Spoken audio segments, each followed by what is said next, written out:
Aê mulherada, é o Nego ZL, lançando uma nova de 2011. Vai.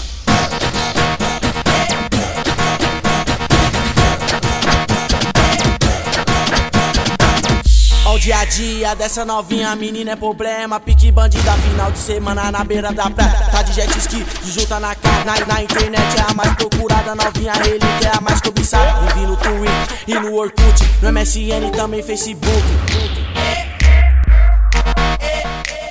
A mina é zica, foto raridade, tá em vários perfis de comunidade. Isso é sinal de que ela tá forgando só roupa de grife dos melhores panos. A pimentinha tá tirando inveja com colar de prata que tá no pescoço. Colar de prata que tá no pescoço, acompanhado com a bolinha azul, que na melhor hora tira o olho gordo. Ela tá forgando, tá sendo destaque, vida de madame, de celebridade. Não mexe com ela que você não aguenta. Porque com recalque ela não se esquenta. Não mexe com ela que você não aguenta. Porque com recalque ela não se esquenta. A mina é problema e é invejada, é um pesadelo para as recalcadas. A mina é problema, é invejada, é um pesadelo para as recalcadas.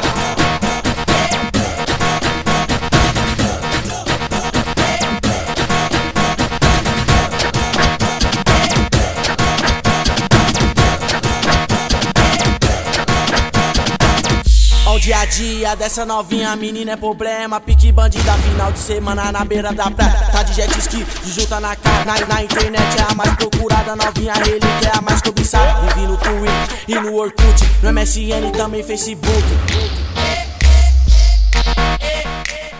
A mina é zica, foto raridade, tá em vários perfis de comunidade. Isso é sinal de que ela tá forgando só roupa de grife dos melhores panos. Tá tirando inveja com colar de prata que tá no pescoço. Colar de prata que tá no pescoço, acompanhado com a bolinha azul, que na melhor hora tira o olho gordo. Ela tá forgando, tá sendo destaque, vida de madame, de celebridade. Não mexe com ela que você não aguenta. Porque com recalque ela não se esquenta. Não mexe com ela que você não aguenta. Porque com recalque ela não se esquenta. A mina é problema e é invejada, é um pesadelo para as recalcadas. A mina é problema, é invejada, é um pesadelo para as recalcadas.